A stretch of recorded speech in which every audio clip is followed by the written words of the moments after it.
Hello, everybody. We are live. I've been looking forward to saying this for so long. We are live. Introducing first, weighing in at 245 pounds, a gigantic 44-year-old redhead hailing from Columbus, Ohio, lives with bipolar, Gabe Howard. I also wrote the book Mental Illness is an Asshole and Other Observations. And it's a really cool book, 380 pages of stuff that you will love, hate, or of course, discuss with your friends and family, which is what mental health advocacy is all about. For the next half an hour, here's exactly what we'll be doing. Put all of your questions over in the comments section. That's it. Just type them out. Shorter is better. And then I will read them. Camera will pop them on the screen there, just like she popped this on the screen. And I will answer as many of them as I can over the next hour. Now, it's very reasonable to wonder, why should we ask you questions? Who are you? Well, as I said, my name is Gabe, and I did write the book, Mental Illness is an Asshole and Other Observations. I'm also the host of a very popular podcast, and I've lost it. I've lost the little sticker. See, this is, hey! I'm the host of the Inside Mental Health podcast, which of course is available on your favorite podcast player or by going to psychcentral.com/show. The purpose of that show is to grab high-level experts and make them explain mental health topics in a way that my dad could understand. And just so you know, my poor dad, he doesn't understand much. So by getting it all the way down to layman's terms, I feel that we can learn from experts in a way that we can understand and build that foundational knowledge. And it's a really, really cool job for me because I get to talk to experts in all types of subjects. Now, I myself am just a 30,000 foot view mental health advocate, but I have learned a lot by talking to people all over the country, people with lived experience, experts in their respective fields. And of course, I have my own lived experience by living with bipolar disorder. I am a certified peer supporter in the state of Ohio. I helped bring the program here many, many years ago. So I consider myself like an alumni of the Ohio Certified Peer Recovery Program. And this didn't exist in 2003 when I was diagnosed. We didn't have a concept called peer support, except that we were all giving each other peer support, right? We found each other online. We found each other in support groups. We didn't have like a formal name for it. We didn't have a certification. We didn't know we were doing it, but we were doing it because, people living with bipolar disorder, depression, anxiety, psychosis, we really couldn't talk to our friends and family back then. They didn't understand. They said things to us like, well, you have a home and food and people who love you. Why are you complaining? Gabe, I don't want to hear it. You have more than most. And I do have more than most, but I also have health issues that need to be addressed. So I am super excited to be here. Just drop your questions into the comment section. Camera, who we have to give a huge shout out to. Camera, thank you so much for being here. We'll pop them on the screen. I'll read them and I will answer as many as I can. All right, so that's the spiel. It is a great book title, Melanie. Thank you so much. That is the spiel. That is who I am. Put them all up there and let's go. You ready, camera? All right, I have bipolar 2, borderline personality disorder, generalized anxiety disorder, obsessive compulsive disorder, and post-traumatic stress disorder. Would anyone in the health sector ever hire me? I'm from the UK. So the first thing that I want to say is I know nothing about the UK. So I just want to be clear. I'm from the US, the United States. So the UK could be vastly different. So I'm going to answer as if you said, will anybody ever hire me? And you were in America. Hopefully some of that translates. But keep in mind, you'll want to check this out. And that's really just a good rule of thumb. Whenever you hear anybody talking on the internet, it's good foundational knowledge, but verify it elsewhere. So the answer is yes, somebody will hire you if you have all those things under control. There's always, when people say, well, I have bipolar disorder, will I ever get a job? And I think to myself, you're not being fair. Are you actively symptomatic? I mean, it's probably very difficult to do anything actively symptomatic. So I imagine from an employer perspective, if you are actively sick, I don't know that I'd want to hire you either. And I'm a huge mental health advocate, and I myself needed people to give me a chance, even though I live with bipolar disorder and anxiety. So the first thing is you want to make sure that you've got it under control. You're not symptomatic. You're living day to day and you're moving forward. And then yes, for two reasons. One, once you're under control, once you are managing your mental health issues, you just look like everybody else, right? I'm very fond of saying when I'm walking down the street, I don't look bipolar. I look like Gabe. When I'm symptomatic, then I look bipolar. So once you have it under control, you don't have to disclose. You can just go to work and say, hello, I'm here for a job. Here's my skill set and your health issues. I know that you're speaking of mental health issues, but your health issues are your business. You don't have to tell people when you have diarrhea. You don't have to tell people when you have a headache. You don't have to tell people if you have cancer, and you don't have to tell people if you have mental health challenges either. Once those are under control and you can go to work, then yeah, of course, you will need to document some things because you may need reasonable accommodations. Again, I don't know how that works in the United Kingdom, but yes, I think that people in the health sector would hire people in America once those things are under control. But I want to say it's a challenge. It's going to be more difficult. You're going to have to work a little extra to end up in the same place, which is entirely unfair. But I do want to give you a little bit of warning going in. And I hope you do make it to the health sector because we need people that understand the lived experience of people living with mental illness. So thank you so much for working hard, and I hope to see you in the health sector someday. All right, are we ready for the next question? Here we go. How do I tell a new man in my life about my mental illness? I'm a rip off the Band-Aid person. This is in mental health circles and mental illness circles, bipolar circles, depression. This is a hotly debated topic. Do you do it before you date, before you go on a date? Do you put it in your profile? Bipolar man seeks woman. Do you tell them on the third date? Like, when is the decision? When does the decision get made to disclose your mental illness? And it's all over the place. It's all over the place. When I first started dating after I reached recovery, I had this idea: third date. Third date was always going to be when I told people. It was going to be the third date, and then I would say, "Hey, I just want you to know I'm living with bipolar disorder," and I did it. And I got a lot of people who said they were going to call me back that ghosted me. I got a lot of people who we went on a few other dates, but I could tell that things had changed. It just wasn't the same. They looked at me different, and it was just awkward. And that had happened so many times that when I met a nice young lady on OkCupid, it wasn't even an app back then. It was just a website. When I met a nice young lady on OkCupid, I was tired of the judgment. I was tired of being ghosted. I was tired of being hurt. So before we had our first date, I literally sent her a text message. I was just like, look, I want you to know I have bipolar disorder. You know, I live with it. It's rough. I'm willing to answer any questions. Here's a website. Just whatever. And yeah, we've been married for 10 years. I guess that worked. So how do you tell them? I think you just have to sit them down and say, look, I live with X. Prepare this, don't, make sure you have time. And remember, however he acts, don't read too much into it. So many people are like, well, I told him I had bipolar disorder and he stuttered and stammered and he looked confused and scared. And that's so wrong. It's not wrong. Bipolar disorder, mental illness is scary.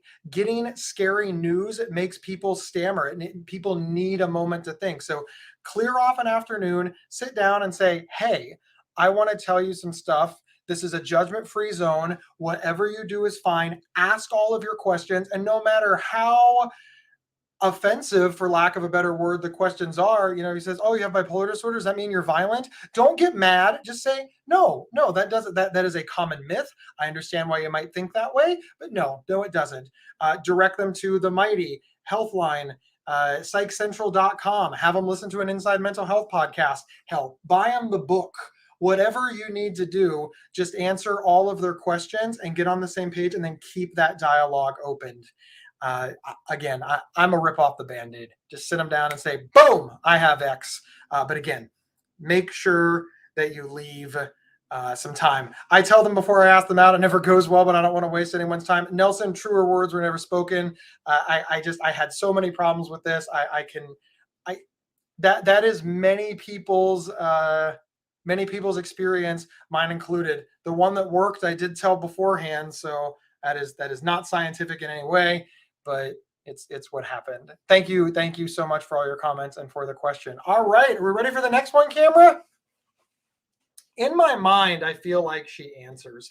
How do I get disability for anxiety, depression, and post-traumatic stress disorder? So it varies state by state, and it varies even city by city. What you need to do is you need to go down to the government office that's in charge of that, which is usually Social Security or the Jobs and Family Services. Again, they have different names per state, and tell them that you want to apply for disability and why. They may or may not be helpful. I'll be very honest. It is generally an uphill battle. It is unfortunate that it's an uphill battle, but you're really going to have to advocate for yourself. I have heard of people hiring disability attorneys because they've just struggled so much with this. The advantage of a disability attorney is that they know the law, they know what to say, and they can advocate for you. The disadvantage is, of course, they cost money. Some are pay as you go, which can be very, very difficult if you don't have the pay as you go money. Some of them will take a portion of your initial settlement, or settlement's not the right word, I apologize. The bottom line is it is difficult. I don't know anybody who has it was smooth sailing story, although I'm sure that they exist. And I know many people who have had to hire attorneys to help them navigate the system. I'm sorry I don't have a more direct answer, Brandy, but I do want to tell you to hunker down, put on your advocacy hat, and don't be afraid to advocate for yourself and ask who you need to talk to. Make the sign of the customer. Remember, you're the client, you're the customer. The people at these agencies work for you. Just be polite but firm. Please don't go in there and scream at anybody. You do catch more flies with honey, but be firm. Ask for all the paperwork, fill them out before you leave and turn in the paperwork. Say, is this filled out correctly? Please don't call me tomorrow. I've been here for several hours. Again, in some bigger cities, you could have to wait 3, 4, 5 hours before you can turn in paperwork or receive paperwork. So it is not, in my understanding, an easy process, but it is one that you can navigate if you advocate for yourself. Try to get some help, whether that's an attorney, a friend, somebody who can help you. And I wish you the best of luck. Thank you so much. All right, Cameron, next question. Oh, hello, Linda. Sorry, I needed a drink.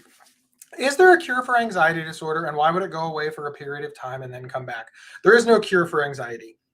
It can go away for periods of time for many reasons. Life could be less stressful. The thing that triggers it, or things, could not be there. You could have learned coping skills to manage it. So even though the anxiety is underlying, when it tries to stick its little head up, you're able to smack it down real quick, which is an example of you getting better until something comes up that you can't smack down real quick. And then the anxiety feels like it comes back, even though you've just been winning all along. It's sort of like, is the exercise equipment in the basement if you don't go down and use it? It didn't go away for a period of time. It was just sort of hiding under all of those clothes. Anxiety is insidious. And I say that because it sort of feels to me like an intermittent disorder. It's like you're chugging along, everything is fine, and then it just spikes up. And you're like, what happened? What happened? Sometimes you know what happened. It can be a problem at work, a problem with a loved one, even like a death in the family, financial troubles, things of those natures. And then we can see why our anxiety spikes. Sometimes we're just like, look, I was just sitting here watching TV. Why am I having a panic attack? It is tough, but when it does come back, talk to a therapist, go to a support group. Maybe you just need some more support groups. Maybe you just need to talk it back out, but it's always going to kind of ebb and flow throughout our lifetime. It is kind of mean that it goes away, but I do try to reframe and look at the positive, that if it goes away for a long period of time, that's a really, really great reprieve. So just enjoy those reprieves. And when it pops back up, use your coping skills and move on from there. All right. Thank you so much. All right. Next question. I am really irritated from these tremors, which I am facing after my last manic episode in October 2020. Now I am fine with the medicines, but I can't control my hands, which become shaky when I am interviewed. Please advise. So I don't know, tremors are one of those things that are different for everybody. I have a slight tremor, and I've always tried to show it on the screen, and it doesn't seem to work. But of course, some people have, more pronounced tremors. My tremor would absolutely prevent me from being a fine artist. It would absolutely prevent me from being a violinist, a guitarist, a concert pianist. And the thing for me is I'm none of those things. So it's a trade that I could make, being not suicidal, not symptomatic, not being very very stable, and I have dry mouth and a slight tremor. I was like, you know what, I'm chill. I'm cool with that. That's my personal decision. If your hands are so uncontrollable that it is impacting your life, you're not willing to make that trade. Again, everybody's life is different. So if you are not willing to make that trade, then you need to talk to your doctor and say, hey, look, these are the medicines that are working for stability, but it's causing this side effect. That will give the prescriber a lot to work with. They'll know that, okay, this class of medicine is definitely working, but it's causing this side effect. So what can we do? I am not a doctor. I don't know what they can do. I don't know if they'll lower doses, raise doses, switch medications, go to another class, prescribe something to control the shaking. I don't know. I want to be very, very clear that I don't know. I know that there are medications out there for like tardive dyskinesia that stop the tremors, the shaking, the uncontrolled motions. I don't know if those will help. I don't know. What I do know is that you need to work with your doctor to figure out what you can do to prevent those tremors and move to the space that you want to be. I always tell everybody there are some trades. So, one of the things that I had to decide, when I was talking to my doctor and I was complaining about the tremors and the dry mouth was, you know what? I can live with this. Again, Gabe Howard, can live with it. I'm by no means telling you, but I'm glad that I made that decision because I got used to the dry mouth, I got used to the tremor, and now I personally don't even notice them. But it's your life. You make the decision. You work with your doctors, and you move forward because your life is vastly different from mine. And I do believe that working with your doctors, many symptoms can be controlled. So best of luck to you. Thank you so much. All right. How do I make friends and keep them? It seems as if everyone thinks you can catch bipolar like a disease. It isn't. It isn't that a fact? Like the amount of misinformation is so there's just so much, and it's lonely, right? It's so incredibly lonely to try to connect with someone and then have them be scared of this thing that we cannot control. I wish I had a simple answer. I wish I could say, Chris, if you do XYZ, you will make friends better. I don't have a simple answer. I have some suggestions. One thing that helped me was being stable with bipolar disorder. So, when I was very symptomatic, I had trouble holding on to friends, not just because they were afraid of bipolar disorder or mental illness, but because I was erratic. I didn't keep promises.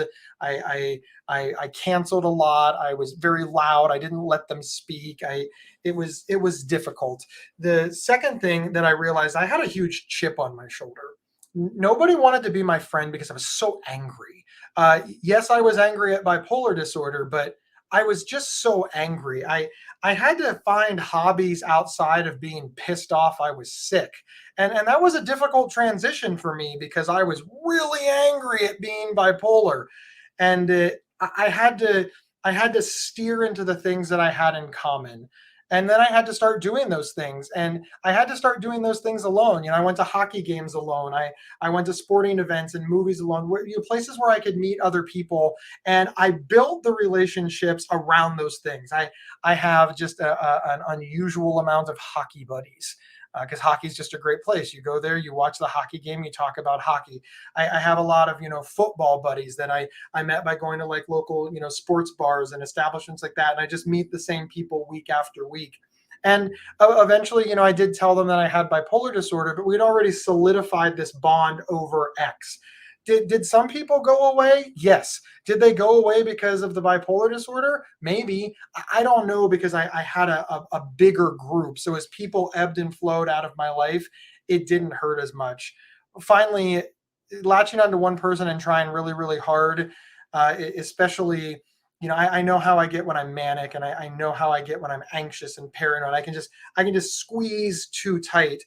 Sometimes giving people space and asking them questions about themselves and letting them take the lead really, really helps. I have no idea what type of person you are. I know that I can be a lot, and I know that I overwhelmed people, especially in the early days when I was desperate and symptomatic.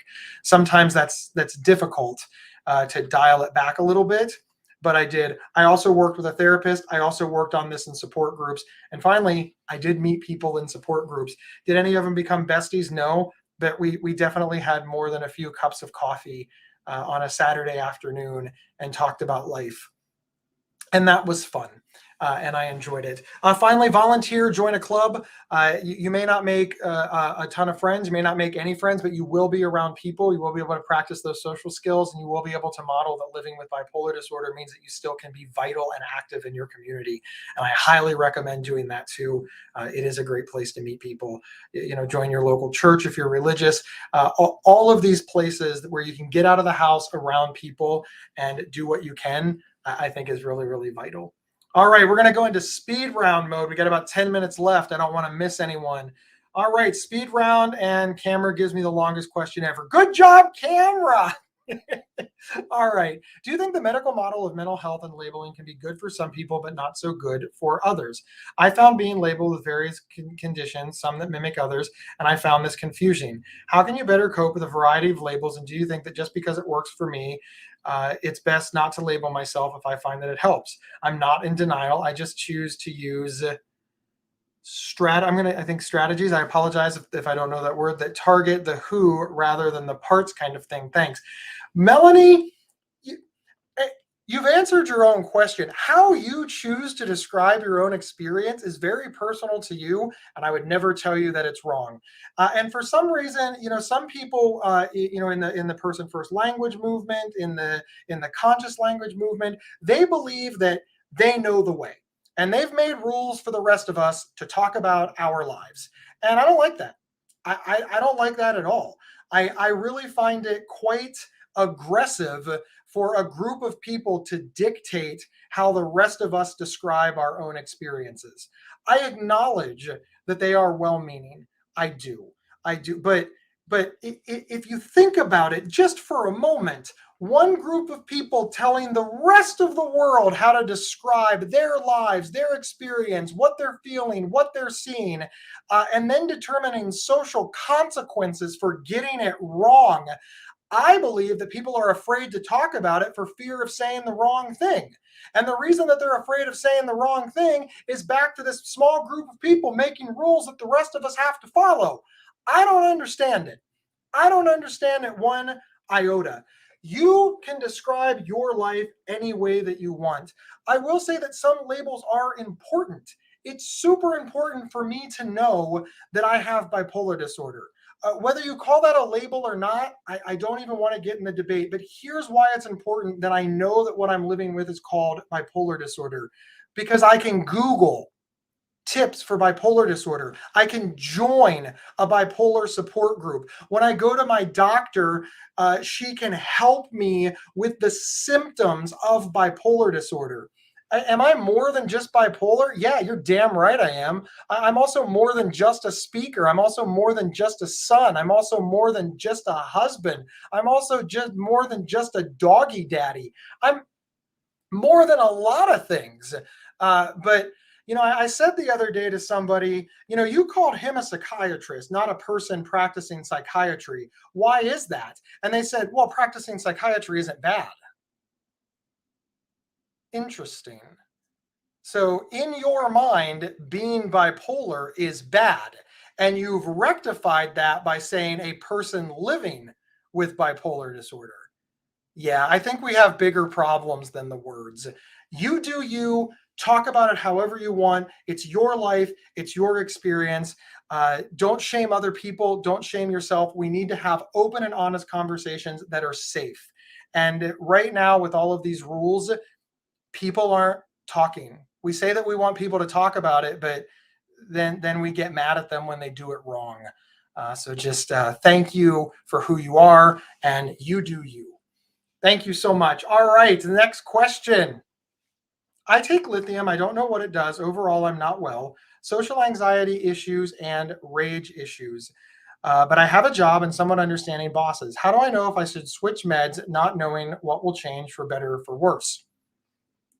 This is an excellent question to ask your prescriber. That you absolutely need to talk to your doctor and communicate that fear. I do believe that things can get better. It sounds like you need to advance. Because you said overall I'm not well. You still have a lot of social anxiety and rage, and all of those things are obviously not ideal. And it sounds like they're bothering you. Here's the good news. There's many treatments for these things, whether lithium just needs to be raised, whether it needs another prescription to go along with it to help balance that out, whether this is something that can be helped with therapy, especially with the social anxiety, whether this is something that takes more time. All of these things are possibilities for your situation. And you absolutely need to be discussing this with your medical team. And you're right, you don't know if things will change for better or for worse, but you need to know that you are well in tuned. I mean, listen to what you said. Overall, I'm not well. And then you described symptoms, social anxiety issues, rage issues. And then you said, look, I do have a job, so that's a plus, but I'm worried about this. So you're making reasonable decisions. All of these things is just a wealth of data that you personally have. That's incredible introspection. And you should be so proud of yourself for having it. Now just communicate that. And then remember, if the switch is for the worse, that's certainly a possibility. I'm not going to tell you that it's not, but if the switch is for the worse, go right back to the doctor and say, hey, I was here, I went here, let's get me back here and then get me up here. It's like yo-yo on an up escalator, right? The yo-yo is going up and down, but overall you're trending up. Keep that honest communication going with your prescriber, with your doctor, with your therapist.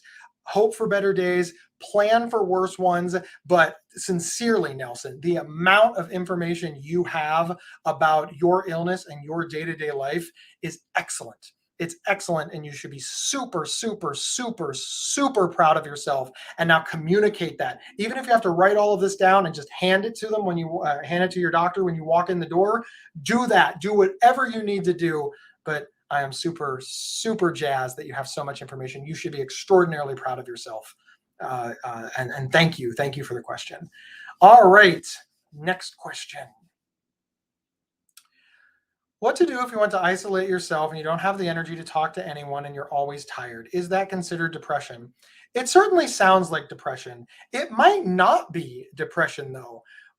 One of the things that I think about often is that, when all you have is a hammer, everything starts looking like a nail.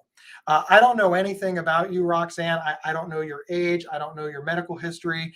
But when you talk about not having energy and that you're always tired, there could be a physical issue that's causing you to always be tired and not have energy. And I think it's very normal, for lack of a better word, that if you're very tired and you don't have energy, to want to be alone. I forget about mental health for a moment. I know that when I'm super tired or super stressed, I don't want to be around people. People are difficult, and I love people. So we look at the isolate yourself, and you think, "Ooh, is that depression?" But it's possible that the always tired and the energy could be a vitamin deficiency. It could be something that's reasonably simple to fix. But a physical issue and not depression at all. I'd highly recommend following up with a general practitioner, explaining your symptoms, tell them that you're concerned that it's depression, but also get a workup, get blood work, do everything. You could have something underlying that you're unaware of that could be simple to fix that isn't depression, or it could, of course, be depression. Either way, you're going to want to start with a general practitioner and get it checked out, get it diagnosed, get it looked at, and then get what you need to obviously lead your best life. All right, camera, this is going to be the last one. So find the best one, and I will do my best to answer it. She's looking hard now, ladies and gentlemen.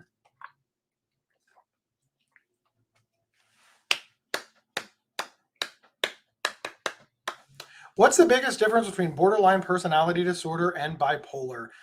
Can you help? So I'm not sure the biggest difference. right? I think that might be an opinion. Borderline personality disorder is a personality disorder, and bipolar disorder is not. So those are pretty big differences. Bipolar disorder will respond to medication, and borderline personality disorder will not. Borderline personality disorder is stigmatized even in the mental health community in ways that bipolar disorder is not. These are all very, very big differences.